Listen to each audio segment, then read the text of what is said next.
The African Cup of Nations is now officially over. But then, before that, there was what could only be considered a chaotic final. I mean, chaos in the very word. Wow. But apart from the chaos, I would like to unbundle it and see if there is something else that we can bring out from that final, apart from the chaos that ensued.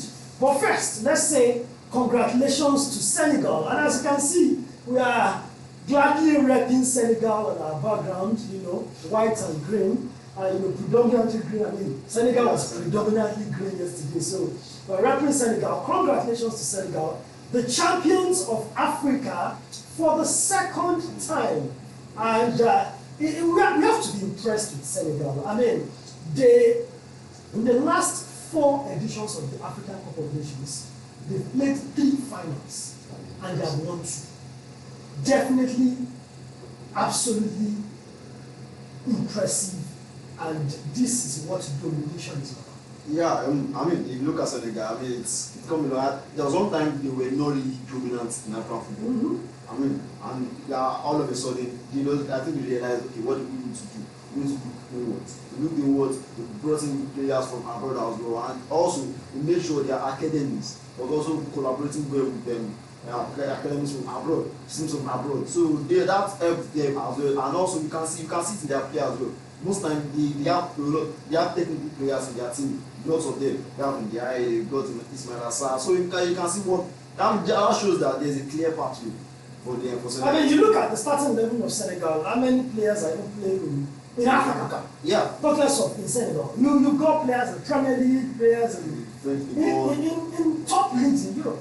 Yeah, that shows something that Senegal are doing very well and they are doing right. Yeah, you can say, oh, they have players that are above 30, but they also have players that are in their 20s and they are bringing them in. You can say like Lamine Camara, Baye is 17. 17.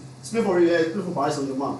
So this guy is right now. It shows that okay, yeah, they might have the old guards as well, but they are teasing the old guards out a little bit. And they are bringing in the youngins. That shows that okay, there is something that is working.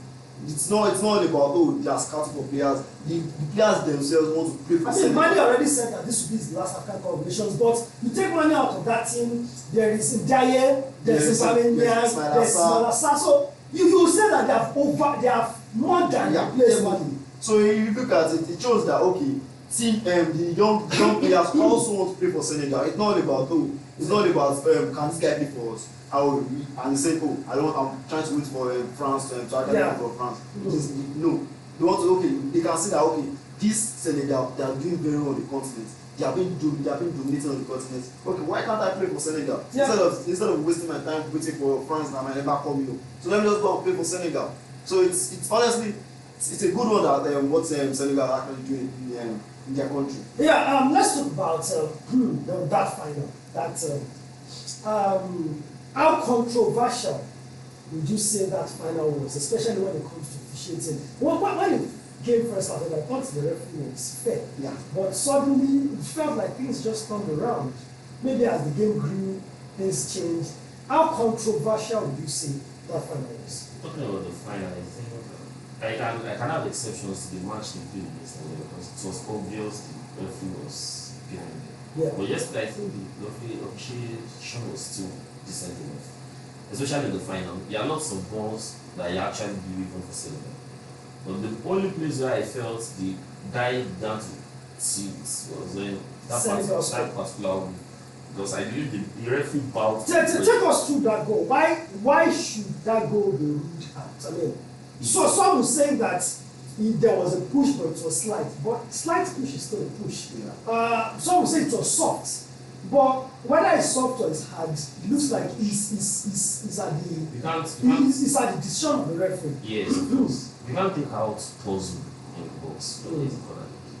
You holds the puzzle. Yeah. Now holding, shoving. So, because you have to be free enough to get the header. So if in the process of being free enough to get the header, it's possible you go physical with the person taking it. So that was the clear in my own perspective, because if you are not man enough in the box and you are contesting with someone that shows you around and gets a clear header. If you do that in EPL, if you do that in Spanish, it's always a go anyway. But let me see. I mean, if that was in the Premier League, that's a goal. That's a goal. But I just saw the referee bow to the pressure, the uproar from the crowd. But also, he blew even before the ball entered the net. Yeah. That's the reason why VR could not get involved, because he already blew for a foul before the header came. Yeah. So did it blow too soon? I think he blew too soon, honestly, because if you look at it, I think maybe you should have waited and given VR the chance to. But I don't think he would have anticipated an Senegal player heading the ball into them, because you don't know the ball hits the bar first. Yeah. Not actually come to a Senegal player. I don't think he probably anticipated the Senegal player also hitting the ball into the net, heading the ball into the net. So that's why I just feel he actually blew. I feel he blew too soon. But then, regardless, if you look at it, he pushed him. But I think it was too soft. And he shouldn't have blown too soon. So I just feel it was more like a little bit, but it's down to the discretion of the referee. Let's talk about the real moment. That penalty in the 198 minutes, but 8 minutes were added, and the penalty was in the last minute of added time. It would have practically been the last kick of the game. Was that a penalty? First and foremost. Anyway, in the world, it was a penalty. Okay, so there comes the question: should we condone? Because it felt like the entire world, let me not say the world, the entire African continent were hailing Senegal for that mayhem that they unleashed. The fans unleashed mayhem, the players unleashed mayhem, the coach unleashed mayhem, practically destroyed or dented the image of Africa, because the whole world was watching. When I went online and I saw the people that were in that stadium, Ghanaian, Lenica, even Senegal was in the stadium. If you saw the amount of person in the stadium, then if you now saw the amount of person that were following, I mean even Barcelona match was ongoing. And people did not know that Barcelona was losing. People were still talking about the AFCON final. People did not know that Barcelona was losing. It was after the final Barcelona just lost the game. Wow. So the entire world was watching, and Senegal, for the lack of better word, messed us up. Were they justified? No, they were not justified. They were never justified. And one thing is, I feel if you want to make such a call, I don't think the coach might have done such without the backing of some people from the IR. I think maybe. I'm just putting it out there. Maybe someone from the VIP box actually called in and they said, okay, you know what, you guys don't play it. I don't think that because that decision is too big a decision for the coach to make. I mean, gets working them into the and you have to say kudos to Sadio Mane. Yeah. You know, I used to say something that you don't have to wear the captain armband to be the leader. When people keep saying, oh, give Osimhen the captain and blah, blah, blah, blah, blah. Do you know that Mane is not the captain? He's not even the vice captain. Yeah. Koulibaly is the captain. Idris Agoye is the vice captain. Mane is not even the vice captain of the Senegal. But who was the leader when the push came to shove? Who stood on the field and said, we will continue to play this game? Who went to the dressing room to call the rest of his teammates out, who practically made peace yesterday? Even the vice captain was looking to go into the dressing room. It was Mane that stopped him, and he was able to stop at least 4 players from going in. He stopped Malasa, stopped Boye, I think stopped one other player and himself. Because if everyone, they have forfeited that game. And look at what eventually happened. They don't give up. Firstly, it was a show of shame. What Senegal did was a show. And their fans were throwing chairs away. There was violence. And I believe they will suffer a very strong level of backlash. I hope they do. Because if it's on sportsmanship for you to walk out of the pitch, so we have to, regardless of, personally, I want this Senegal to be, but regardless of what we have, the emotions that we now had to Senegal, what Senegal was uncalled for and deserve to be, they deserve to be punished. I mean, you saw Patrice Musepe during the Trump presentation. He did not smile once. It was a shame. Because it's a disgrace. FIFA president was seated. Everybody so many dignitaries, everybody in the world was saying what was happening. That couldn't have happened in the world. I mean, regardless, I mean, they messed up. And at the time when we're trying to sell Africa to the world, yes, our football has grown, we have matured. Yes. We now host, top major tournaments. Meanwhile, on the contrary, let me look at it from this perspective. If after the penalty, if they are given that penalty, and Morocco happened to score that penalty instantly, that would have been one of the in so many Africans' mindset, that would have been one of the most controversial because what happened barely a minute after the penalty, the goal was the distance to the goal ruled out. Like we were debating about the goal.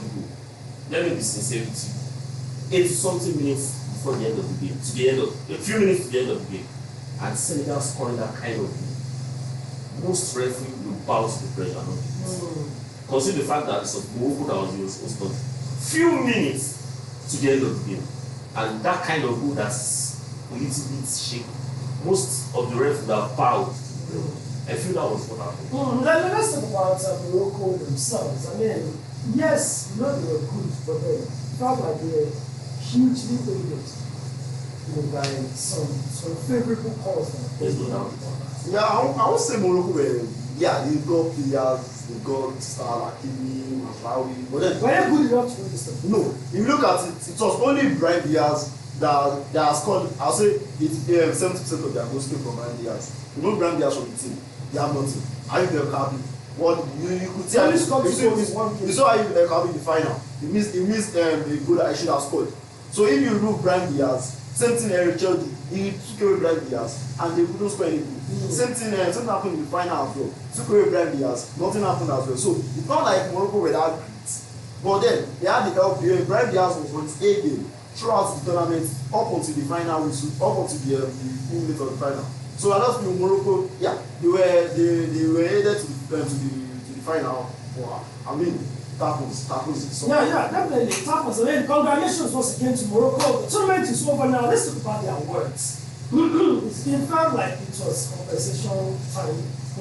Mandate player of the tournament. Personally, apart from his role in the final, I don't think he was the best player. He didn't really do much throughout the tournament. I mean, footballing wise, I don't think he does. Honor him. He was compensated for that heroic act here.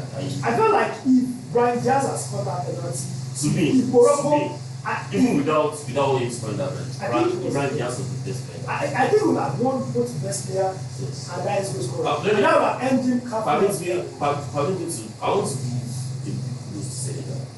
I think Senegal is a very tactical side. I saw what they did yesterday. They knew Morocco's strength was from the right. Yeah. Brian Diaz, Hakimi. And if you watch closely, Brian Diaz didn't have anything to do that match. Yeah. So the simple solution was they were attacking through that place. Because so far they were attacking through that place. There was less than. So they had to be using the other place, and the potence of the other place wasn't like so. It was just okay, fine. Let's keep them at bay from the right. If you keep them at bay from the right, and Diop managed it well in that. And let one of the things we lacked compared to Senegal was we didn't actually have that player at the back end, at the front of the defense that would keep clean. Look at the work we was doing yesterday. Both ways. The player and the so they were close, they were compact, and they were taking those passes, and they weren't panicking. Look at the way the defense line of Senegal was playing. That young boy, that one of yes, very that was his first time. That's the first shot. They weren't panicking. Check Nigeria's game. Nigeria was panicking. I think those guys gave wrong pass. At that age, they had the confidence playing under that kind of situation. They had the confidence. Did you see the stadium? It was. So that's why I give kudos to the coach. He didn't delay the tactics in the final because he's playing against Morocco. I think that was Eric was strong. He tried to change tactics. And our defense and our midfield was panicking in that game.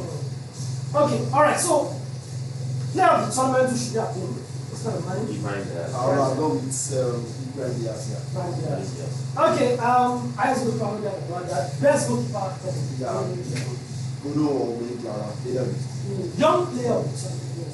I mean, get into this sport. I would like to encourage young players to young players tournament. I would have gone with this Moroccan midfielder. I can't remember. Not to buy that. Okay, all right, and let's quickly talk about the tournament general. How would you rate the hosting? Honestly, up until the final, they were doing very well. I mean, off the field. Hosting. I would have gone with that it. I would have gone with the infrastructure. Did they do better than Ivory Coast? I'm starting improvement on Ivory Coast. I mean, when it comes to infrastructure and other things, was it an improvement on Ivory Coast? Yes. Yeah, infrastructure, yes. When it comes to all the field matters. Ivory Coast is fair. I mean, they almost cashed out on the and let me add this quickly. I think it's high time other African nations to step up. I think the coming AFCON will still be step up. Yeah. Morocco is not the only country that can. So many other countries can. The next one will be hosted by Kenya, Tanzania, and Uganda. So they already said that the 28th edition may go back to Morocco. The next AFCON will be hosted at Morocco. The next half player of the year award. And that is the reason they are riding on this platform. They feel like they are invested in African football. They deserve to win. To win. So that's what they are riding on. Believing they didn't win AFCON. Come on, let us win AFCON. Let us win AFCON. So let other countries too. Nigeria, for example, let's step up. You can host these things. It doesn't have to be Morocco, Algeria, Egypt every time. No. Nigeria can host it. You can host it if you do well enough. Look at the standard of the pitch they played that final event. But all that's quality. It is not what we all call it. Yeah, let's rate the play. I mean, at this tournament, over 120 goals were scored throughout. The highest ever in the history of an African competitions tournament. I mean, how do you rate the football that we have seen in the last one?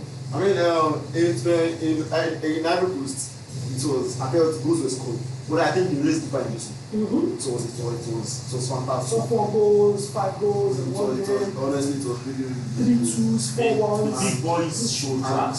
The players came to the party. The star players came to the party. Mane, Salah, all of them came to the party. So I mean, so it's really the idea is okay, fine. Every country in Africa has now stepped up, but even if this AFCON, it showed the difference, the disparities in it. The big boys show the small boys that they are together. Yeah. And we saw 4 big teams. And for the first time in the long run, I saw 4 big teams. 4 strong teams in the semi-final. Algeria, the big boys showed the big boys. Senegal, you know. I think one thing is, in all the teams in this that played this AFCON, I think each of these teams even in the quarterfinals, only one seemingly small team made it. Just money. The rest were big boys. I mean, in all the teams in this AFCON, I think all the teams have at least one star player. That you know. Yeah. That can watch out for. And who do you feel plays the best football in this tournament? It's just a shame that we changed tactics in the semi-final. And finally, let's talk about officiating. How do you rate officiating? Over 10. I'll give them 4. I'm thinking of a 2 and then let me hear from Shola first. It was a big shame. I saw one of the especially when officiating was one of the things we held from the last edition of Ivory Coast. We should be doing better by this age. Consider the fact that the World Cup will be played in the next how many? Yeah, even last edition, people were saying Premier League referees should come and learn from how to use the VAR. Yes. At the point whereby the world have ditched those, where FIFA ditched our referee from officiating in the World Cup. This competition we're supposed to use to show them that they have come of it. They have come of it. Look at it. So many errors, so many. So how do you rate over 10? I won't give them more than 3.5. Okay, you guys are nice. 3.5 for me. I don't think any higher than 2. Honestly, I don't think any higher than 2 is appropriate. But then, there you go. The African Cup of Nations is here. Oh no, sorry, have come and gone. But then, of course, the memories are still here. And we have to say now, congratulations to Senegal. Batifeori, outside all the controversies and all that, Batifeori, I think Senegal deserved winner. They fought hard. Yeah. And they gave. And I think it's a lesson to everyone. The host doesn't have to be the winner. Let us not make it a no. Even if you are going to win. You know, Sunday was saying last time that before the last edition in 2023, that the last time the host won, the tournament host won it was 2006 when Egypt did it. You know, so it's not. Let us not turn it to a no. That was 20 years ago. So let us not turn it to a no that when you are hosting like this, when you are spending money, you must reap your money by winning it. No. And if you are going to win, let's play. Be actually the best in the tournament. Don't use. Yeah. So I'll show you some videos of what we were doing to our goalkeeper. Even at some point it was a cause of war. There was a guy who held on to the towel, and the ball boys, the official ball boys was chasing him around.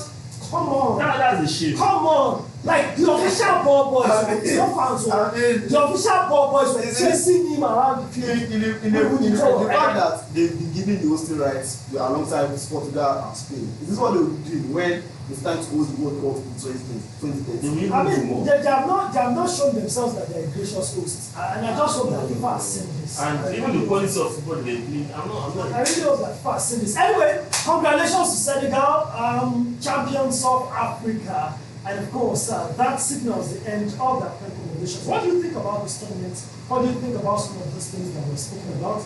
Let us know in the comment section. And remember, it's very important that you subscribe to our YouTube channel and that you follow us on all our social media at Global Lens Sports. Thank you so much for listening.